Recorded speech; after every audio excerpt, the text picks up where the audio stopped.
Hello, everyone. Welcome to my lecture. I'm Kim Marie, in case you do not know who I am. I have been a student of evolutionary astrology over 30 years, and it has been a guiding principle in my life. And I have been, oh gosh, teaching astrology.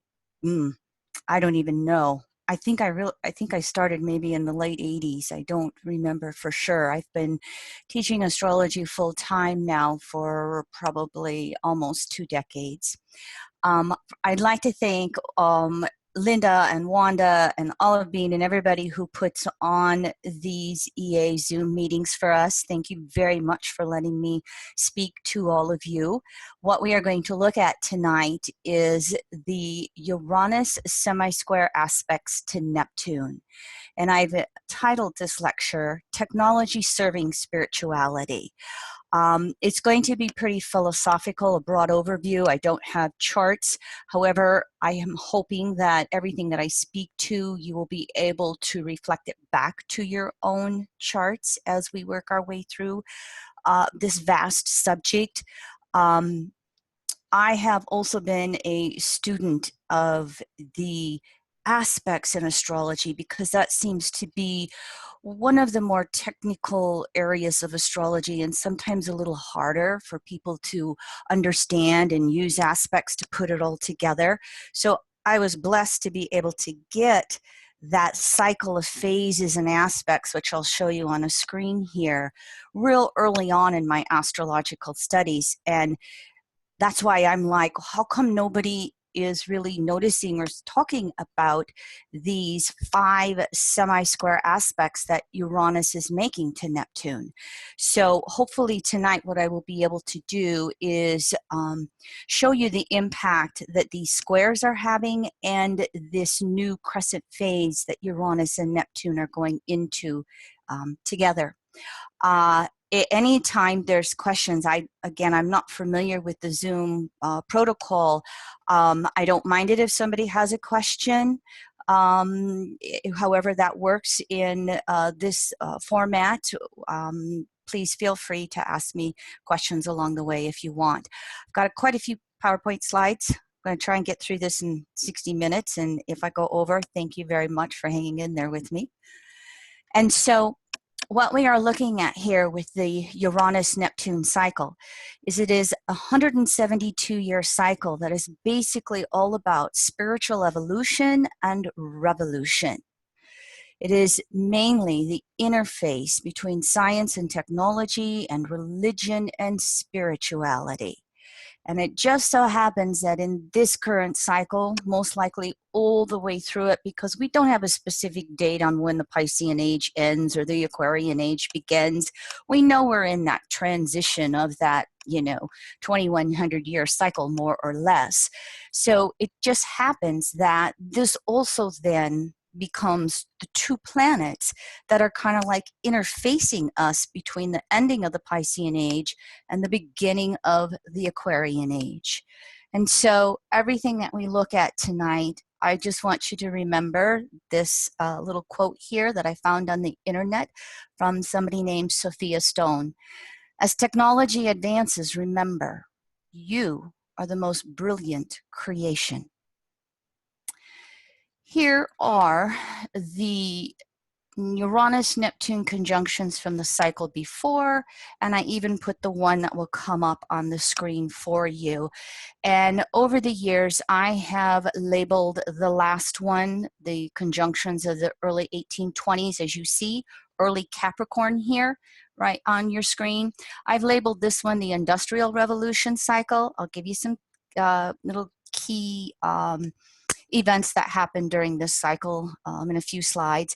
And this one here, this is the cycle we're in the midst of right now. Some of you may remember that the last Uranus-Neptune conjunctions we had were in 1993 between 18 and 20 degrees Capricorn. I call this one the technological revolution cycle.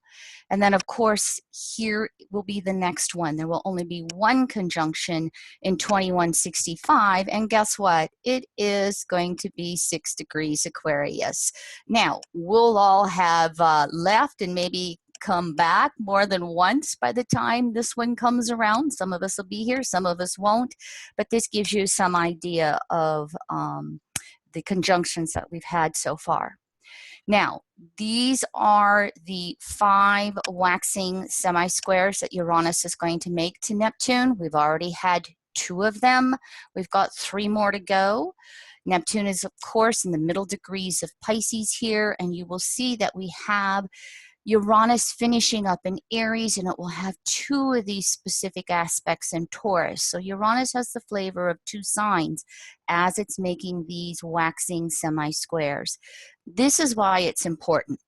Here's what I was talking about, that I found this cycle of phases and aspects very early on in my astrological studies with Jeffrey Green, and he originally came upon them from Dane Rudier, as you see. And this is the fact that we take the circle from 0 to 360, we divide it by 8 into the 8 phases. You see here, new phase energy moving out from the center. Crescent phase is energy moving into the center, the yang and yin of each of these 8 phases. So if you're a beginner to astrology, it is so important that you learn this whole cycle, because every planet is in a phasal relationship to every other planet. And I always will tell people when they're grasping aspects, phase first, and then is there an aspect that follows through? And if you grasp these 8 phases, it can help you take a lot of the confusion out of then fine-tuning that aspect within the phase. Too much to go over here other than just showing you this screen. I have done individual classes on each of these 8 phases when I in my the EA course that I teach.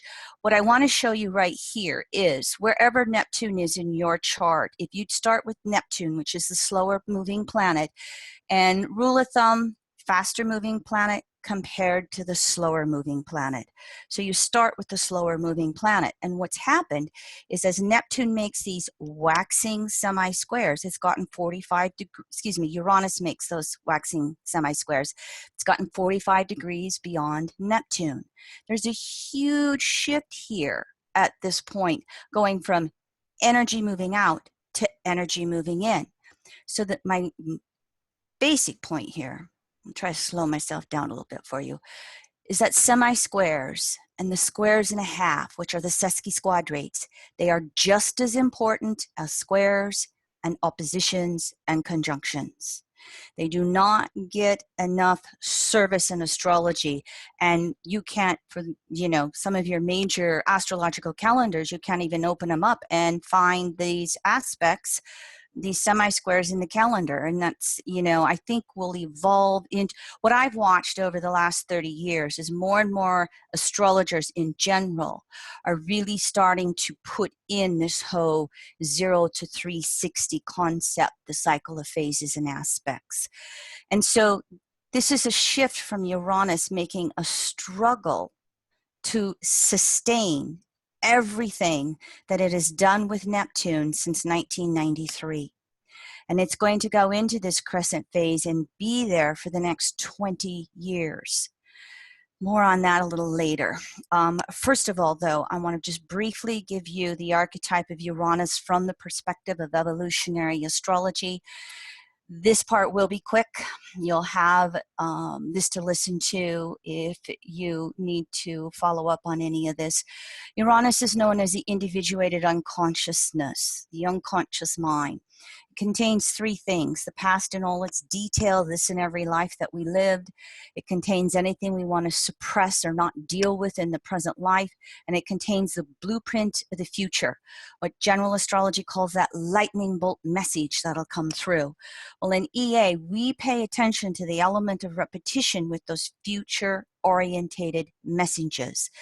If it comes once or twice, fantasy, wishful thinking, way down the road, 10, 15 years. If it comes again, again, over a few months, over 6 months, maybe over a year, that's where your own soul is intending to go in your near future, which means over the next year, 2 years, you know, and it's hard for us as humans to be able to grasp something of where we're going beyond, you know, a few years. Those of you who have college degrees, think of when you were freshmen, you know, it's like, oh my God, 4 years to graduate. If I can do it in 4 years, it seems like it's going to be forever. So Uranus then allows us to have that near future timing, again, through the element of repetitious messaging. And of course, it will come clairvoyant, see it, clairaudient, hear, clairsentient, feel. All right. What happens is most of us have a fear of changing direction. We project the past forward to be secure, which is Saturn. Saturn always having an interface with Uranus. And the future being insecure because it's unknown. Uranus is also the deconditioning from every conditioning factor in our life. You know, most of us, it starts with the parental factor, but society, religious, economics, any area of your life you can think of, it gets conditioned. Then it doesn't matter where you are in the evolutionary states of consciousness. When you come here to this human body, you are conditioned by the fact you were born into a certain locality in the world. You were born into certain social, economical, religious situations.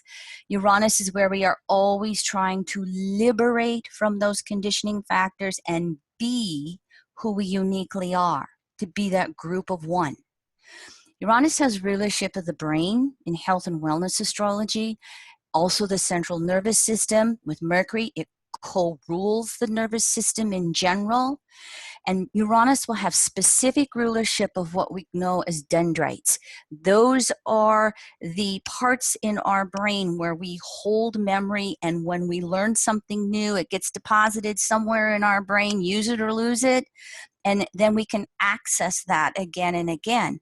Well, synapses are those little electrical messagings that exist in our brain, and they don't touch each other. And when we make an effort to learn new information, it produces an electrical current and it fires. And so that phrase has become popular: what fires together wires together. This is when you're trying to change a habit. This is when you're trying to learn something new. The more you practice it, the better you get at it, the more the dendrites build up to hold that information. This is all Uranus. And this is why when you go through an Uranian aspect, you can just feel sometimes like you're going nuts, because your brain is just, you know, the synapses are going crazy. And basically, you want to follow through on that information the best that you can and build up the dendrites, get that courage to change. So this can be how Uranus rules electricity in general. And of course, many of us know Uranus rules technology, astrology. Uranus is the archetype of trauma, present life, past lives. And trauma is when we have an intense disturbance from a shocking event in our life. You know, the shootings that we see going on in the US, or we have a lot of stress going on. And trauma can be spiritual, mental, emotional, physical. I call it SMEP. It can be all of those areas. And many times, suppressed trauma is always what's dictating our life, how we react to certain things. It's what we try to break free from when we do some of our therapeutic practices like past life regression. Jeffrey Green had felt that somewhere around 85 to 90% of us born on planet Earth are born with PTSD, post-traumatic stress disorder. That's Uranus rules that. So Uranus's rulership of the brain is mental trauma, OCD, obsessive compulsive disorder, sociopathic, multiple personality disorders, neurosis, psychosis, blah, blah, blah, blah, blah. And of course, the Uranian archetype, while it contains trauma, is also always about helping us break free from that trauma. Do it alternatively, traditionally. You probably, all of you are in other kinds of therapies in which you're working to, you know, heal versus remain stuck in any of your traumas. Now, Uranus also, and as I talk about these archetypes, Uranus and Neptune, while I'm expressing them individually, they also work collectively as well. And this Uranian archetype that wants to, the impulse to change, both individually, I'm going to burp my dinner, both individually and collectively. Some of us will resist and want to cling to the past. That's Saturn. Sometimes we'll want to embrace change and just do whatever we want, Uranus. And a lot of the times we will change in some ways and resist in others. And this is always going on for any of us individually. It goes on for collective groups of people in whatever way you want to put them together as a group. As a whole, while Uranus has been in Aries, it's been more of a push to change, to grow, to break things up, to do it different, because it's the first archetype of the zodiac. As Uranus shifts into Taurus, we will have that in and of itself is going to create a reaction where we want to resist that change a little bit. We want to slow down. I want to be secure. I've got to stabilize all the changes that we've done over the last 7 years. This feeds into the waxing semi-squares as well. Neptune, the last of all the 12 archetypes in astrology. So therefore, it contains all 11 archetypes. That's in and of itself why Neptune is a planet where you've got to observe, correlate, because it can go anywhere in its expression. Now, some of the basic archetypes of Neptune is that it is collective conscious unconsciousness, past, present, future, and it contains in that collective conscious unconsciousness both human, universal, racial, national consciousness, unconsciousness, and it contains all the non-human, the mineral, vegetative, animal kingdoms. So I have this tendency to say that Neptune is the totality of consciousness in all its various forms of manifestation, Saturn. Now, the big archetype for Neptune is transcendence, meaning there's got to be more than just what's physically here. There's got to be meaning to life. There's got to be some deep ultimate value. So Neptune is the impulse to remove anything that prevents a connection with what we know as universal source. Neptune will operate this way, this reconnecting to source, through what we call cycles of confusion and clarity. The confusion cycle is where we go through disillusionment, depression, the dream fantasy falls away, nothing makes sense anymore, I just don't know what my life is about, what I thought would make me happy isn't. In other words, source is removing what no longer works in our life. And it is asking us to participate in the release. And when we don't want to participate, doesn't matter, going to happen anyway. You've probably all been through a Neptunian transit where you have kind of figured this one or experienced this one. You know, the purpose is teaching us to align our personal will with divine will. And when we do that, then there's a shift into what's called the clarity cycle. And that's where all of a sudden life is beautiful again. You know, we're inspired. We feel that everything makes sense. We are just, you know, that energy of just, oh, I'm so in love with life. We have renewal going on for ourselves.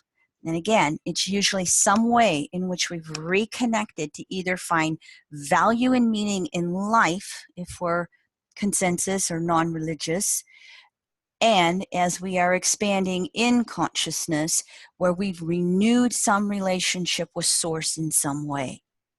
Now, what happens when Neptune dissolves the past and moves us into that confusion cycle? It is not immediately replaced with the clarity cycle. We are left in what is called the void. And that void of nothingness is deliberate.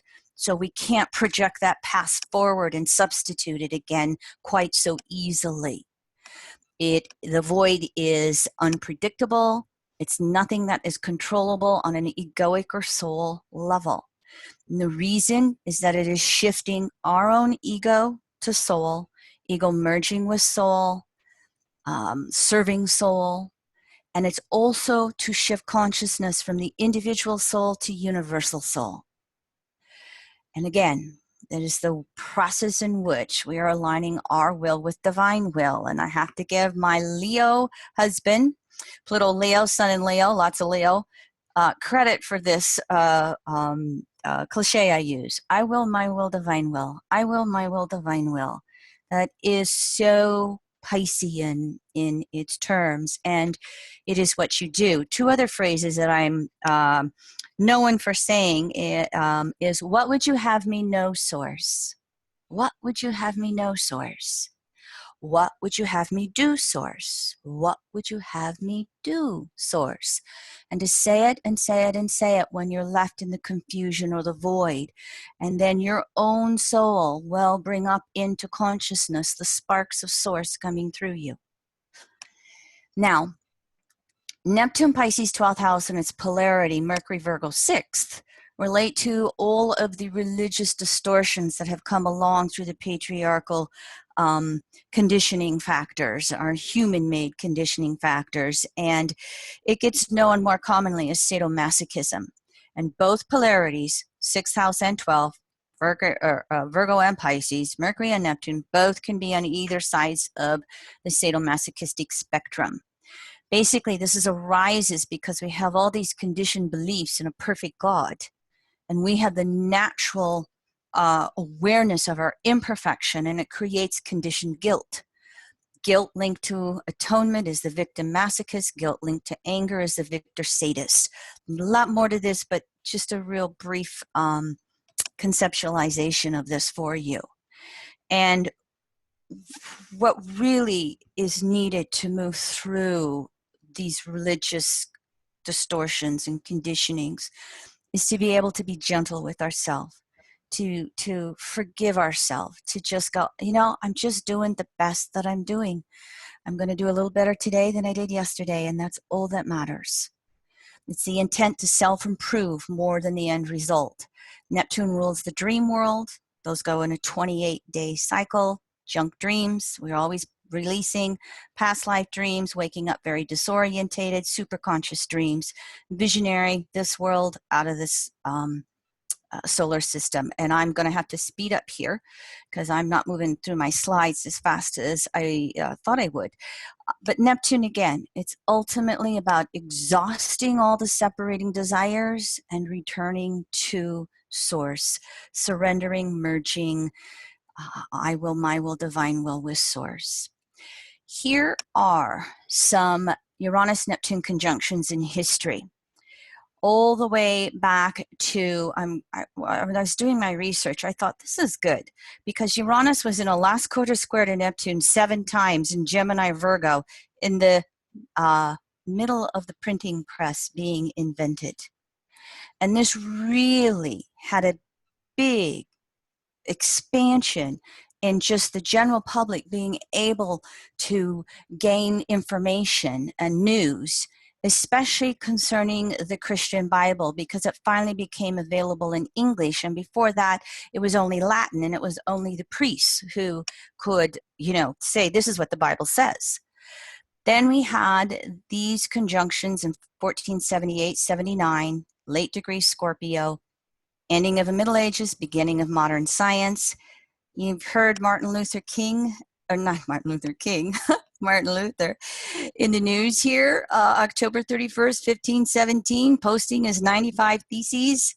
Guess what? Uranus was in Taurus in a waxing semi-square phase to Neptune in Aquarius, and Pluto was in Capricorn when he did that in 1517.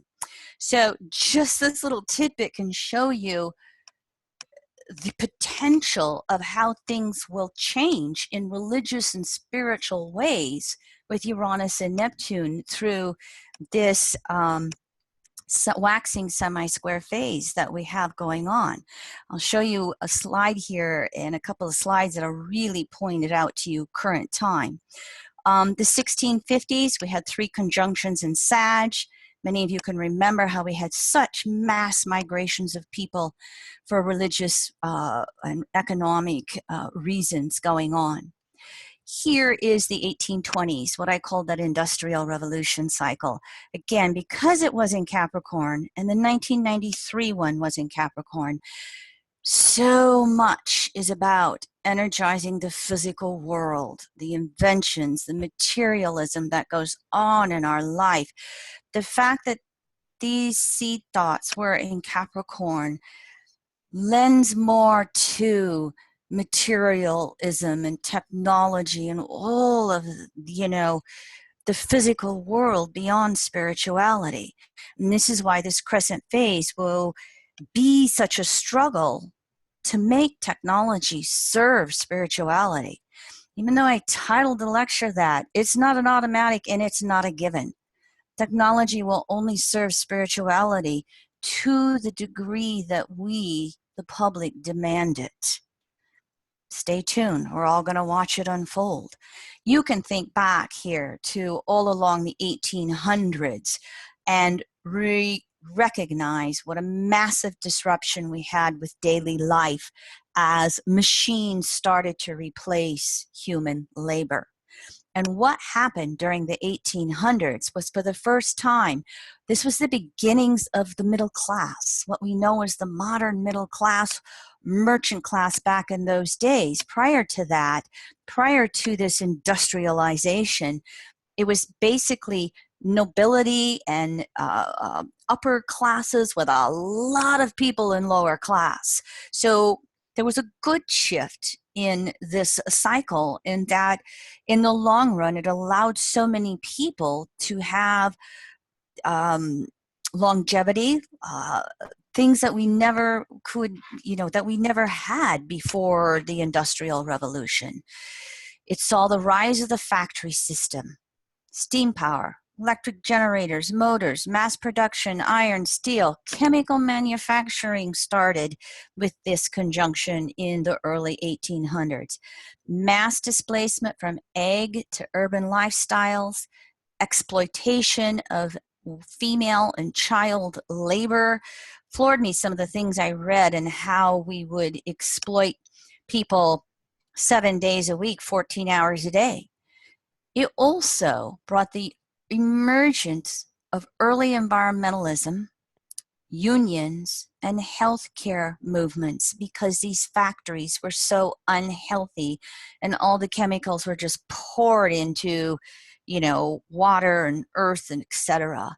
So again, it really did bring about this last cycle. Eventual standard of living increases for more and more people. And that allowed the life expectancy to lengthen. Here is Uranus waxing semi-square Neptune 1 cycle ago, the 1840s. Uranus was in Aries, Neptune was in Aquarius. Just a couple of things that came along. YMCA, this was formed in England in response to all of the unhealthy conditions of working in factories. They were basically the early advocates for cleaning up the environment and having health care for the people who worked in the factories. Here's a cute one. In the 1840s, the term spiritualism was popularized in the US. I thought, oh my gosh, really? Spirituality? And then I went and looked it up. It was seances. And I thought, oh, that was interesting. There was a whole lot of gossip and stories emerging during that time period. It eventually evolved to where in the late 1890s it became more theosophy that started in. Here was probably the big thing that happened with the last time we had Uranus semi-square phase to Neptune waxing.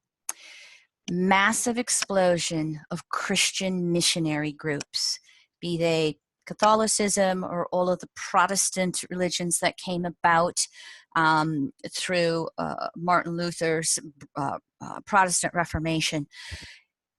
Huge. I mean, was like hundreds and hundreds of missionary groups created during this time period. Isn't that interesting? So remember, Uranus in Aries, waxing square, Neptune in Aquarius. And of course, the whole thing was to convert the heathen to Christianity. And we still see that going on different places of the world. I didn't look up everything in this regard, but there were all kinds of revolts everywhere in Europe. Most of it, again, because of the poor work and living conditions. And so as Uranus then moved from Aries to Taurus one cycle ago, again, Taurus, food, clothing, shelter, how do we sustain things? That's when everything started pushing for those better living conditions. During that phase, we also had wood pulp paper. They started learning how to make paper from wood. And all of a sudden, we had a revolution in literacy. Schools started up.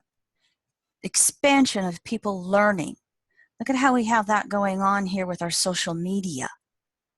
And of course, I grew up sewing. I was a farm girl. So I thought, oh, sewing machine, that came along. I think it was late 1820s, more or less right after the conjunction. This cycle, the technological revolution cycle, the 1993, again, Capricorn. Just reflect for a moment everything that has come along since the early 90s. Look at that. How many of you have a smartphone? How many of you have a computer? We're not meeting without the computer, you know, good thing. Just look at everything that has come through, and you know, CDs are going by the wayside, DVDs are going by the wayside. Everything, everywhere you look, you know, the most common technological device in the world is a cell phone. And all the third world countries not only use their cell phones for communication, they use them for exchange of money. More on that. A lot of other countries are going to be ahead of us in being able to revolutionize commerce as we go along here. I got some slides on that coming up. Just for you, a couple of little things here. World Wide Web, www, 1989, the first computing system, even though Microsoft took over, Linux. Look at these, 94, Amazon, 1995, eBay, 98, Google, 04, Facebook, 05, YouTube, 06, Twitter. In 2015, supercomputers were 30 times faster than the human brain. Our cell phones can crunch numbers faster than a room-sized military computer could 50 years ago. So this is where I think we're going to have one of the biggest changes we're going to see through Uranus semi-square phase Neptune. Again, here are our current 5 aspects, and I just put it in here for you. From last August to early October, this fall, 17, Crescent phase, dipped in, back to new phase, Uranus will go into Taurus, and then it'll go back to, back to new phase, go into Crescent, back to new, and then it'll be Crescent phase here, 2017-19 through 2039-41. Here's the signs Uranus will travel through Crescent phase. Here's the signs Neptune will travel through.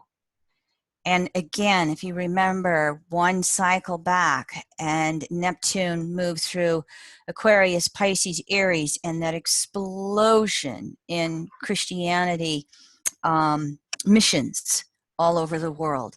Stay tuned. Let's see how it will happen this time around. Hopefully, we will see an explosion in more natural spiritual principles versus dogmatic religion. Time will tell. But these semi-square aspects basically have 2 themes: Aries inventions, and then what can we sustain. Some of these inventions, some of these things we're breaking into will not be sustainable. I sometimes think that here in the United States, the political right are trying to turn back everything because they know that coal and oil are dinosaurs and they won't support the planet. So they're trying to grab every single penny they can get out before the masses change it. It's going to happen in all kinds of areas. Remember, everything has a Pluto in Capricorn undercurrent because it is the slowest moving planet in our solar system. I don't talk too much on Eris yet. I just don't feel that I've observed it enough to talk, and it's hard to grasp it because it moves so slow.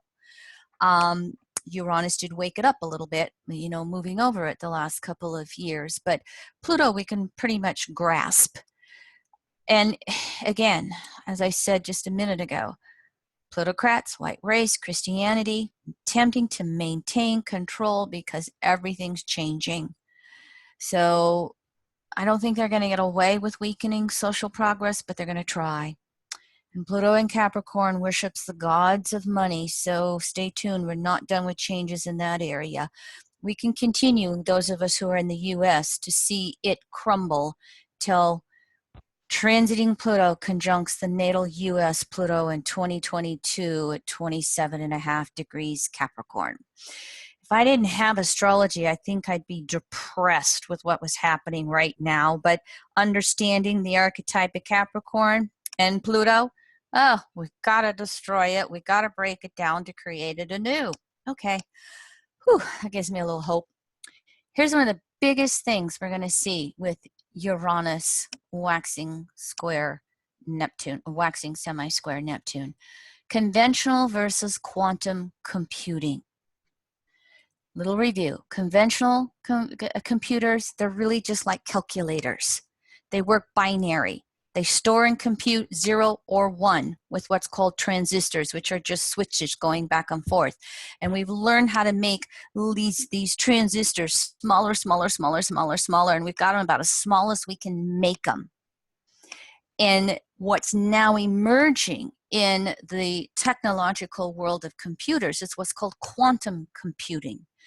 It's in its early stages. It's not fine-tuned yet. They haven't worked all the problems out, but it's coming. And this is where we do computing down to the size of atoms or subatomic particles. And with the laws of quantum mechanics, what happens is computers, they're learning how to make computers that will store multiple values at the same time. 0, 1, both, or anything in between. And quantum mechanics is going to allow computers to work parallel, doing more than one thing at a time. And the easiest example of this is what we know in quantum physics is light can be both the particle or the wave. It can be energy moving, it can be the form. So we're breaking into all kinds of new stuff with computers and how they're going to operate. And so all this quantum computing is the beginnings of what is being called artificial intelligence. And the best way that you could understand this is the author Dan Brown. Remember him with the Da Vinci Code, the movies that Tom Hanks starred in? He has a brand new book out called Origin, and I like to read him because of how he probes religion versus science. And this book is the leading edge of quantum computing and artificial intelligence and how it's going to impact our world. It would be a book to read if you want to. It's so this Uranus-Neptunian aspects that are going on right here. And the biggest thing about AI computers is they're learning how to program them to simulate human thinking. And what's going to happen here with the Aquarian age? It is going to bring about the human-computer interface. It's coming. There's no way to stop it. It's going to come. And so it really, throughout the Crescent phase, it's going to just bring out all of these debates about science and technology versus spirituality and morality. And we're all going to be a part of it. Religion is going to try and hold on to the past. And, you know, Earth was created in 7 days or whatever it is, or it's only 4,000 years old. Well, you know, that's been so disproved. And what we're going to find is more and more people are going to bring about spiritual paths that are going to evolve with the science. And that was the thing that, you know, Dan Brown kind of leaves that door open there. The one character is just atheist and wants to downplay it, and the what do they call it, the protagonist, the Tom Hanks guy, you know, he's like, I don't know yet, I don't know. And so that is going to just expand exponentially through the crescent phase of Uranus and Neptune. Figure out how you want to be a part of it. For those of us who have a history with the Jeffrey Wolf Green method of evolutionary astrology, we're like, you know, natural law, yeah. I mean, I guess in all my lifetime of spiritual searching, I haven't found anything better than EA to explain it. And again, crediting my hubby, he's like, honey, if evolutionary astrology doesn't evolve in and of itself, well, then what's it all talking about? It's gonna, you know, it's gonna be out there in the spiritual evolution. So how do you want to be a part of all that? Especially as we interface with the world of computers. A little more on that. But here is my pet soapbox: public versus private banking. Because as Uranus moves into Taurus here, and it has 2 more of these waxing semi-squares in the early degrees of Taurus, I'm expecting financial upsets somehow, some way. And those upsets and shakeups give us the chance to really shift this private control of banking and make it a public utility. So Uranus in Taurus is going to turn our focus to resources and survival, food, clothing, shelter. And especially as Pluto in Capricorn breaks things down, there's opportunity here. One of my favorite groups is the publicbankinginstitute.org. It's a US group, but the woman who started it, Ellen Brown, webofdebt.com, I got her slide here coming up.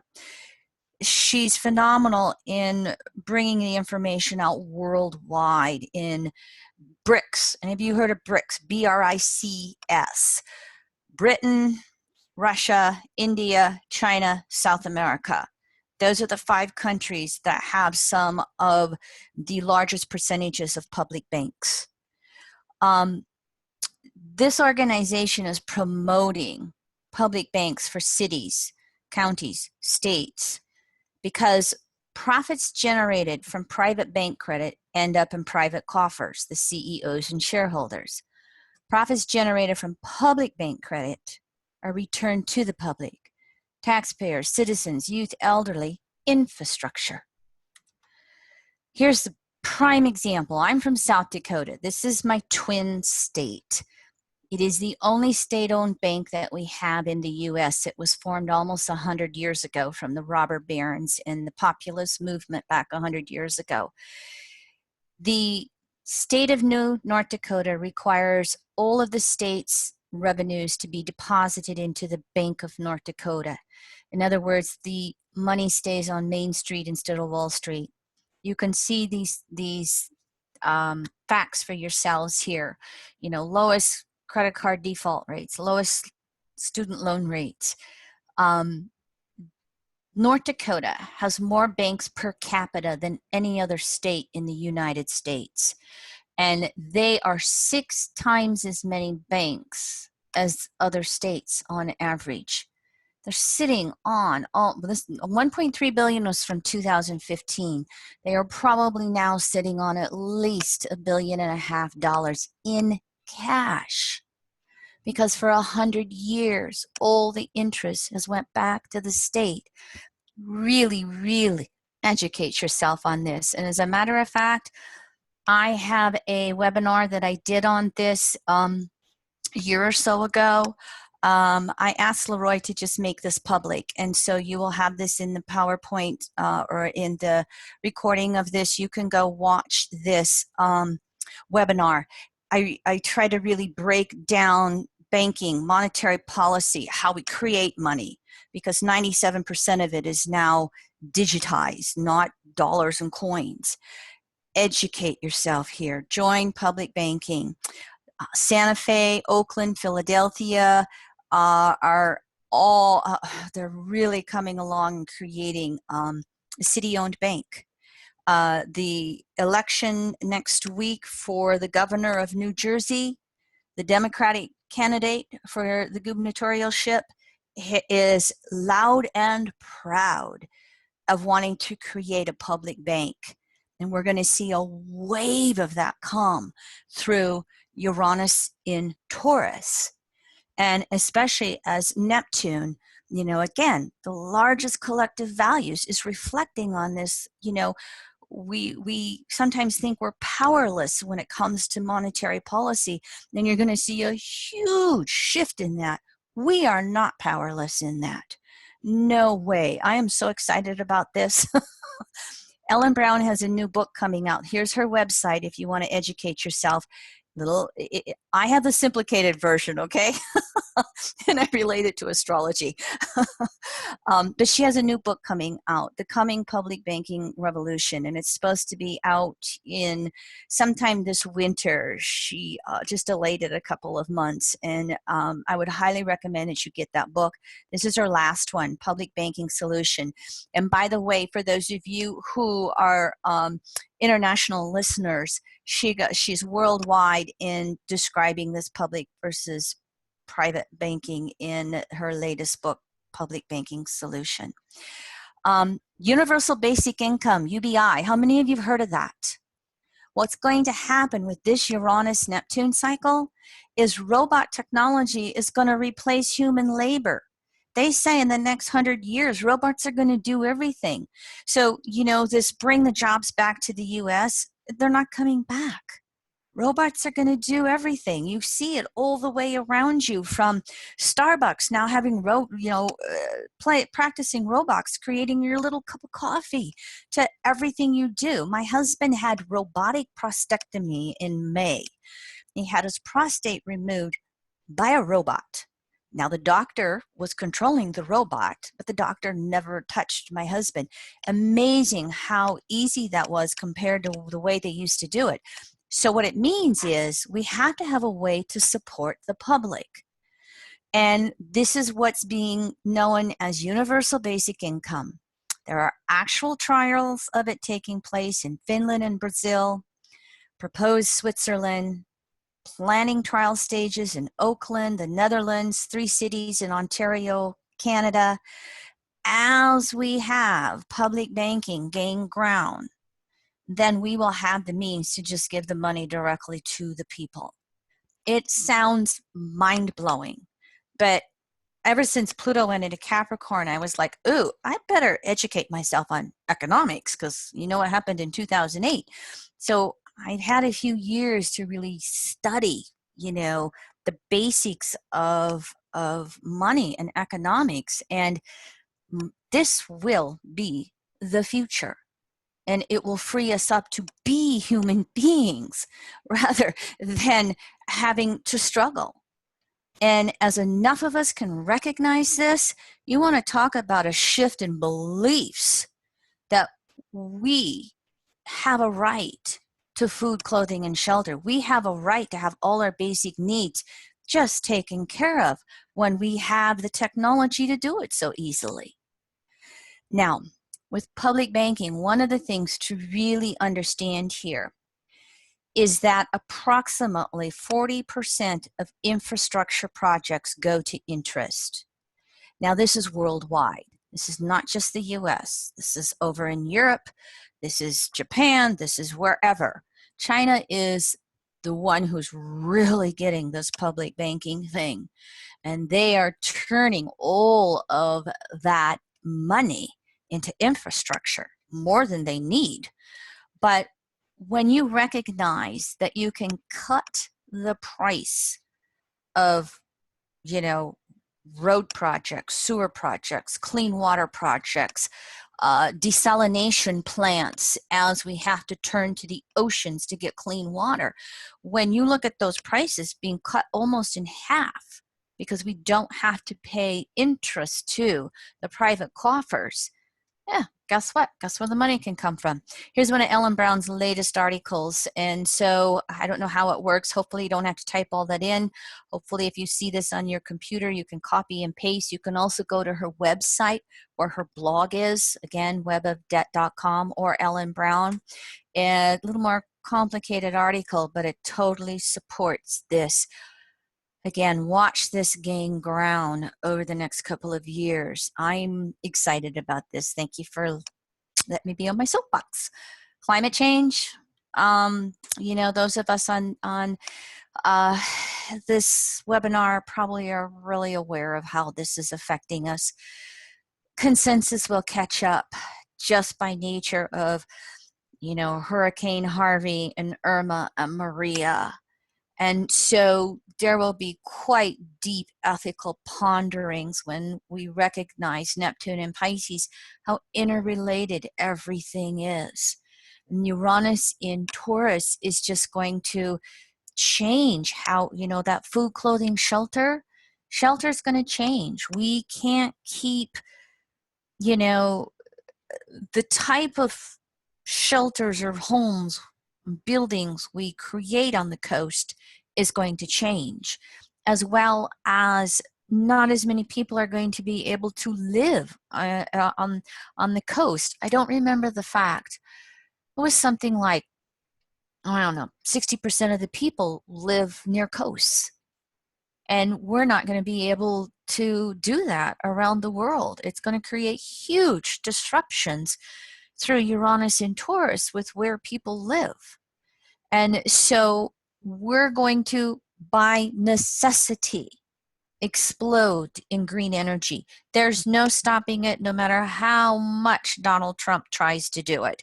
We are going to be going forward with green energy. I mean, there's like in the US 3 million jobs in green energy compared to, oh, I don't remember facts and statistics. You know, it's ridiculous the amount of coal mining jobs that have decreased and will continue to decrease.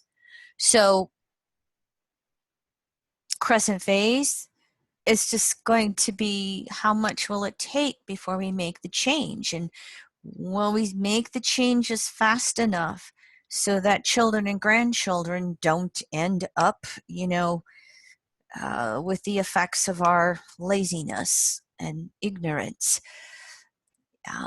Medicine, this is another one that's just going to totally explode. Genetics and genome, mapping the DNA of humans and animals and grains to create GMO. You know, there's going to be a lot of controversy around this one because technology has a tendency to outpace ethics. And even though Uranus surrenders to Neptune ultimately, because Neptune is further out in the solar system, okay, slower moving planet. Uranus waxing Neptune, the 0 to 180. Uranus thinks it rules. Uranus is moving ahead. It's breaking free. It's moving things forward. Crescent phase, mini review. First quarter phase, explosions again. And so this is where that controversy is just going to come through so strongly here between science and religion, between technology, spirituality. It's just like, okay, what are we going to put up with? Because we're going to see human-robot interfaces over the next 20 years. Not to mention what we're going to see in this next Uranus-Neptune cycle, and then that conjunction in 2165 in Aquarius. We're already seeing places where they're manipulating the genes in unborns. Some of it is good. Some of it is trying to create, you know, racism, classism, you know, better classes, you know, etc. I won't go into detail with this, but we're going to create augmented reality where we start to see into the body without having to cut it. And we're going to also then start to have medical 3D printing. start to have medical 3D printing. I just kind of went around and did some Google searches and went, oh my gosh, all this stuff is going on. They're going to 3D print drugs.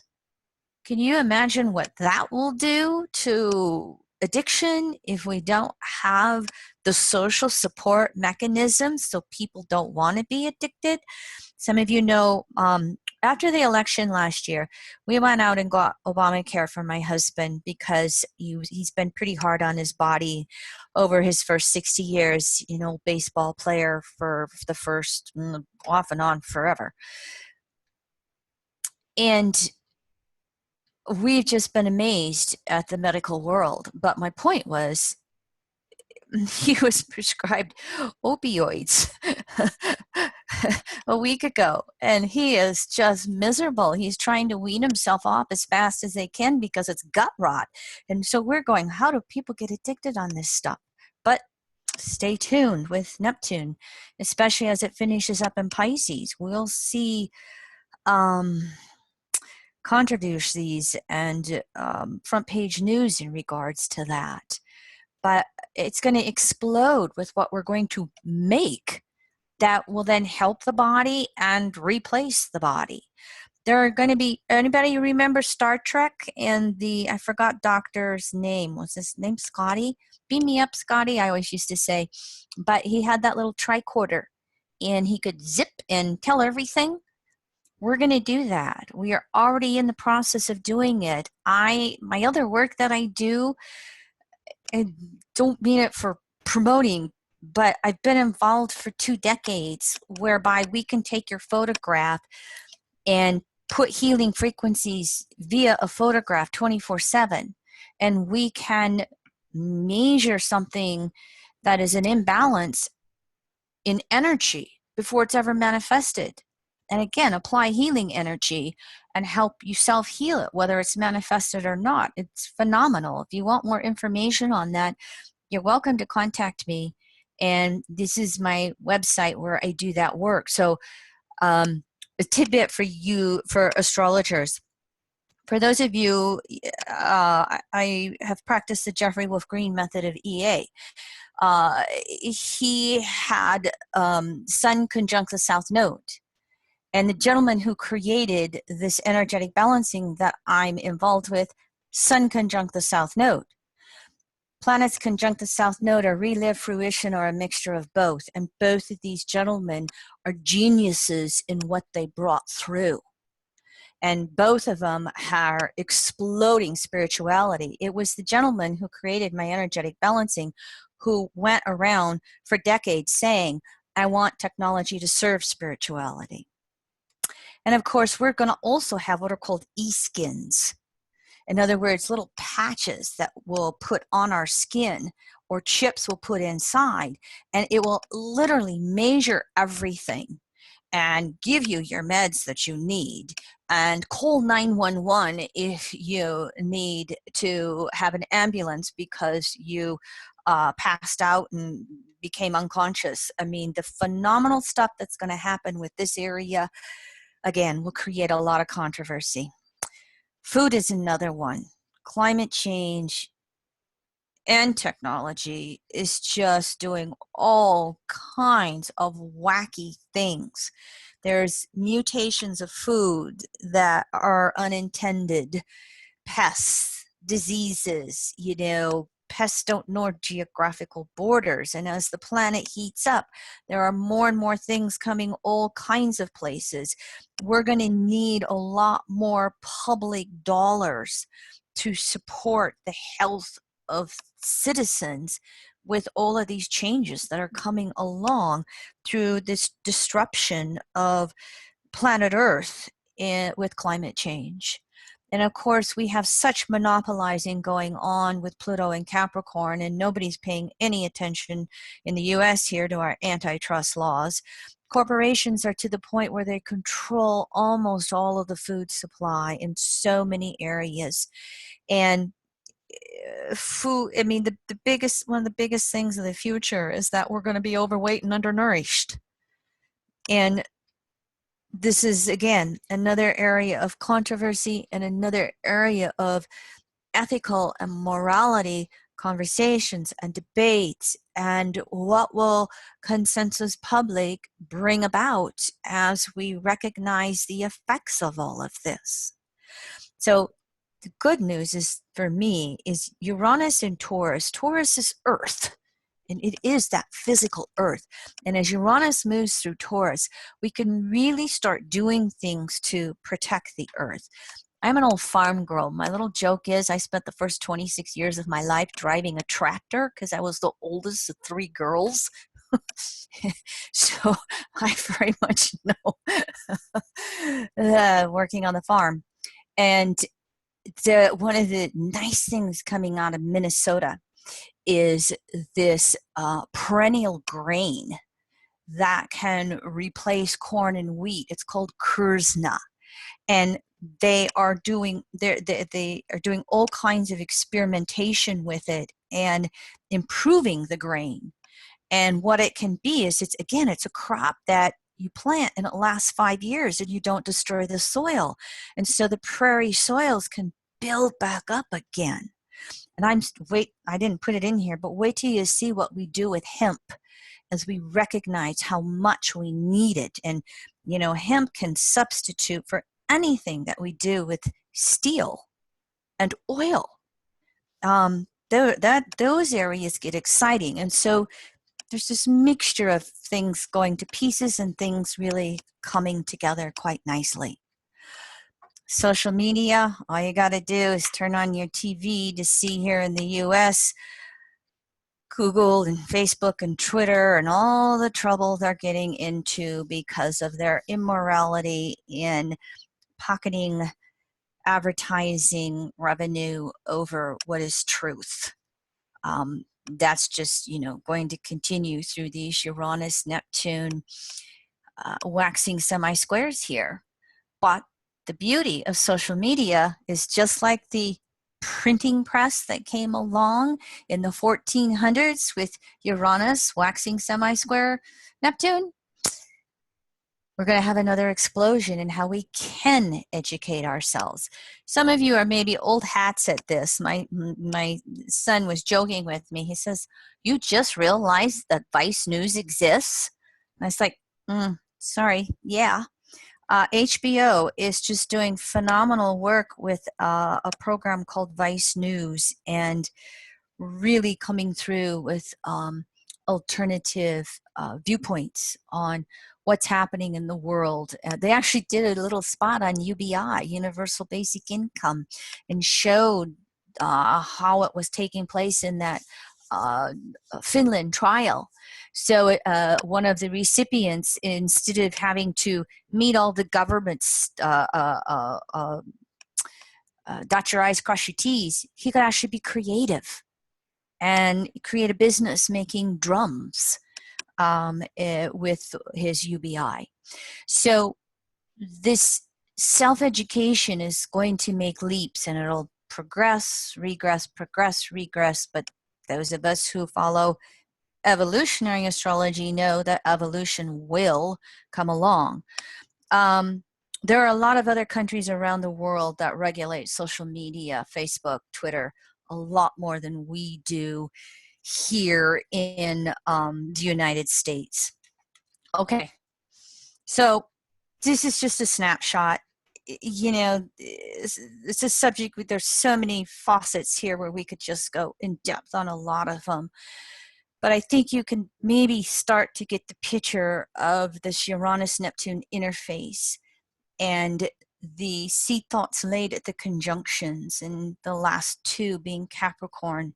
And now as we go into these semi-square aspects and then enter into the Crescent phase, there's going to be a struggle to review what all of us will agree to in various cultures, communities, countries, as a species, what we will agree to on moral and ethical standards, and then as we agree to it, what we will sustain, what we want to monitor, what we want to govern.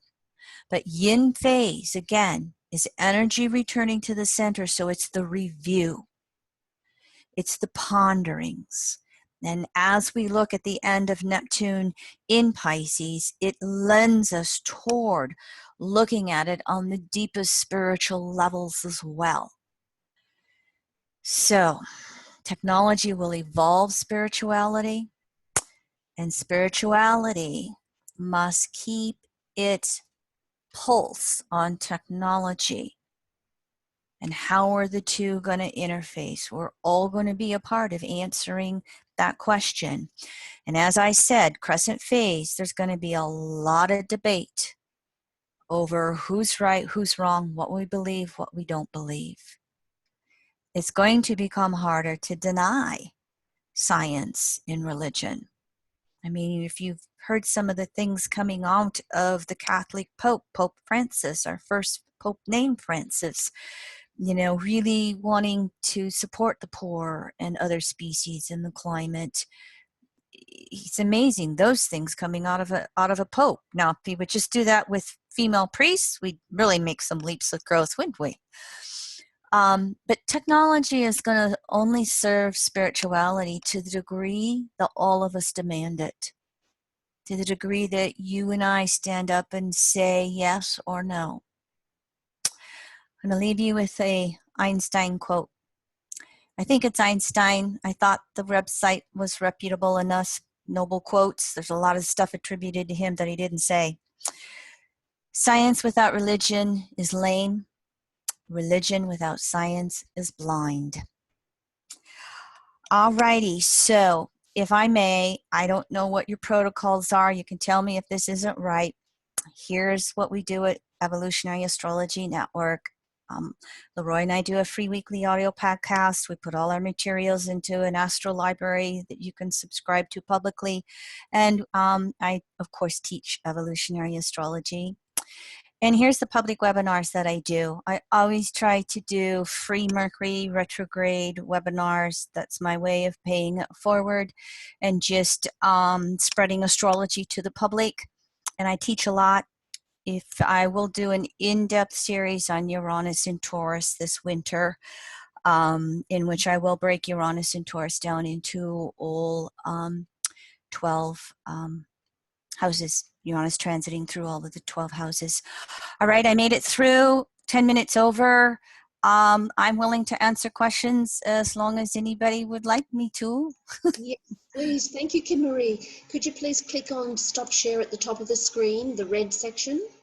Yes, okay. Okay, Got great. it. And Wendy, go ahead. Hi, everybody. Hi, Kim Marie. Thank you so much. That was fascinating. I was in the beginning of your talk, I was thinking about my own chart. I have Pisces, midheaven 5 degrees. And since Neptune has been transiting through there, I now realize that Uranus has been semi-squaring my Saturn and all this stuff that I didn't really put together because I don't always think about that aspect. And now I forget what I was going to ask you. Not about my chart. Oh, about the orb. You know, you gave the exact semi-square dates. But as we know, EA, there's a 10-degree orb for aspects. So, I mean, would you say that that is applying pretty consistently, even though it's not exact? Okay, let me see if I hear your question correctly, okay? Uh-huh. Is your question about what width of orbs should we use with semi-squares? That's the very basic, yes, gist of it. Yes. Yes, with semi-squares and sesquisquadrates, I would use a wider orb. Again, when you go 0 to 360, everything is in a process of evolution from birth, growth, full bloom, decay, death to rebirth again. So you can, I do use the wider orbs with semi-squares and sesquisquadrates, just like I use wider orbs with conjunction squares and oppositions. You start to get into some of those minor aspects. you know, the septiles and quintiles, etc. Sometimes then you start to narrow those aspect or those orbs down. Answer your question? Right. So, well, relative to Uranus-Neptune semi-square and the exact dates you put up of when that's occurring. Yes. So those, we have the exact dates, but there's also that wide orb that's constantly occurring, correct? Correct. And that is in with orb all the way through 2018. With those 5 aspects, Right. we're in the midst of it all the time. Yeah. Yeah. Even, you know, yes. Okay, thank you. You bet. Great. Thank you, Wendy. Any other questions or comments?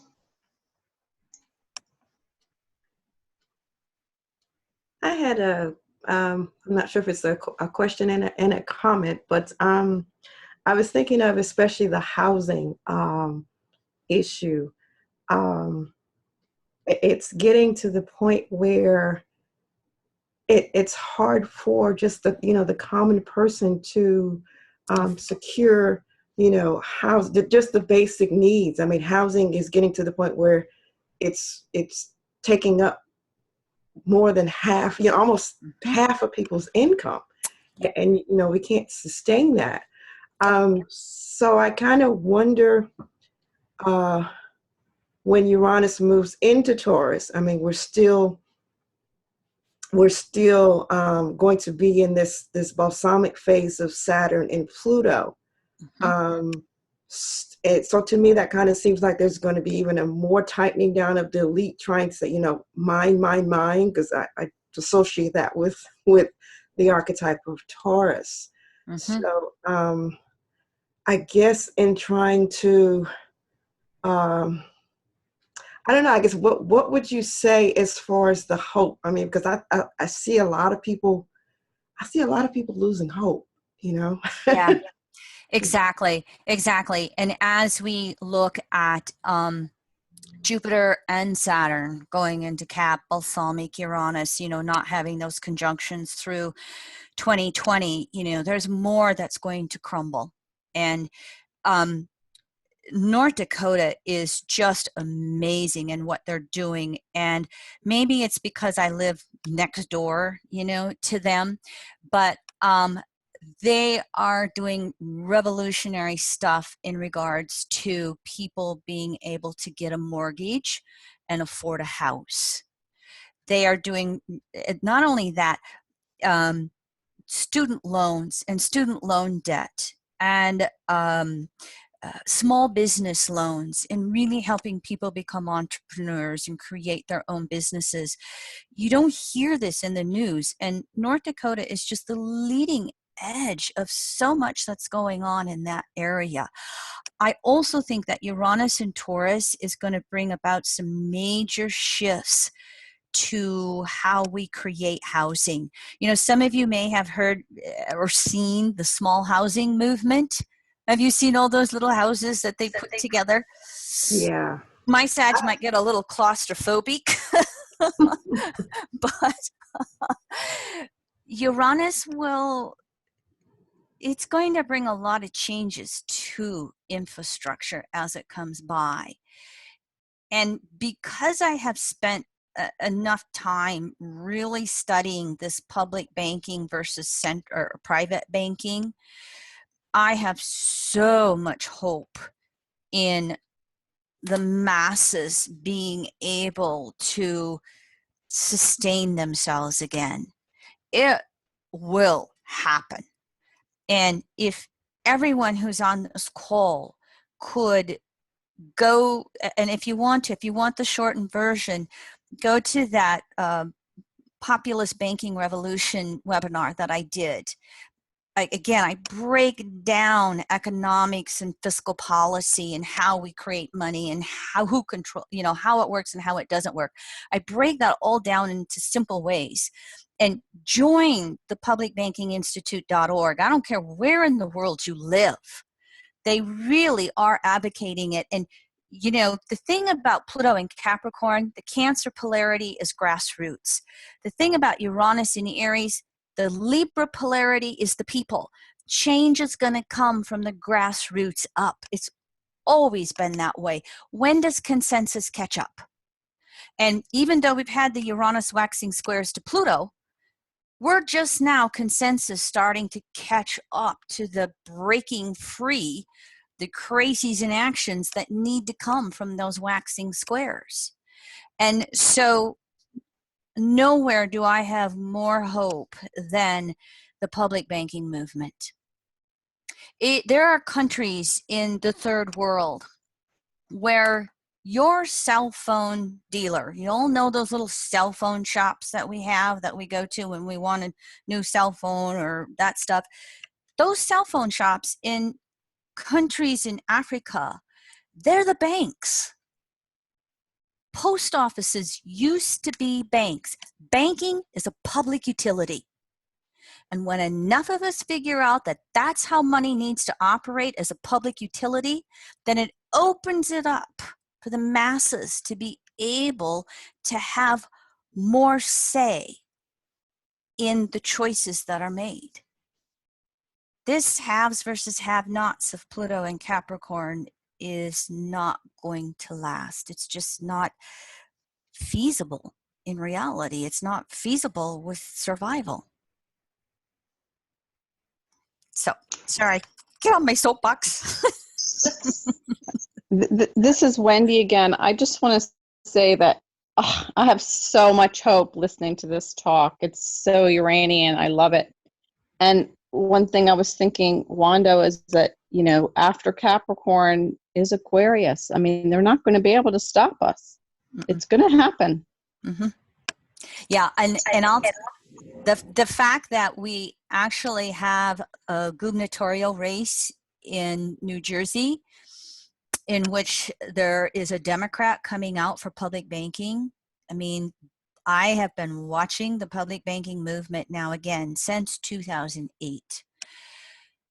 And I'm watching that groundswell start to happen. And of course, you're seeing it again, Santa Fe, Oakland, Seattle, Philadelphia, you know, which is where the Declaration of Independence came from. Those are the 4 cities in the U.S. that are kind of that leading edge. But as we look at Jupiter and Saturn, both balsamic to Pluto, and then they all meet in, you know, in Capricorn. The Jupiter Saturn has 1 conjunction at 0.5 Aquarius, late 2020. But as they come through to continue to break things down, and Uranus and Taurus disrupts the heck out of resources, you only are going to need another city or county or state. You will watch an explosion of it come through. It will happen like the cannabis movement did. I didn't think I'd live to see, you know, cannabis legalized in my lifetime. And just look at all the changes that have come in that direction over the last 20 some years. I think it was the late 90s that California passed the first medical marijuana. And now look at, you know, the research that's starting to come through with your CBDs, your cannabinoids, which is, you know, how Leroy's trying to really heal now that he's post-surgery. You don't want to take that stuff during surgery. Cannabinoids increase circulation. And that's why the epilepsy is decreased. That's why pain is decreased, because everything in the body starts to circulate with the CBD oils. But the public banking is going to follow that same path. And nothing motivates government more than, you know, being bankrupt and having to figure out how they're going to pay for the latest infrastructure or social needs issue.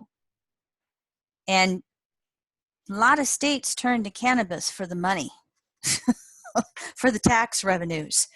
And when people start to figure this out, and the thing of it is North Dakota has a 100-year track record on public banking. The Bank of North Dakota acts like a central bank, like the Fed bank.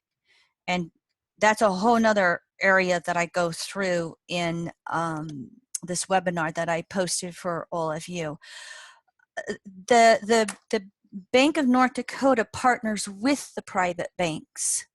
So these private banks in North Dakota, again, 6 times more banks per capita in North Dakota than the rest of the country.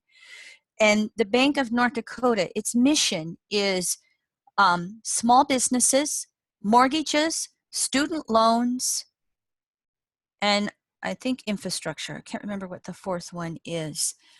They don't have any of the issues. I mean, if they have a disaster, they go for the Fed money just like everybody else. Why shouldn't they? But when they have a disaster, they don't have to wait for FEMA to show up. They immediately take care of, there's a river in eastern North Dakota that always floods Fargo.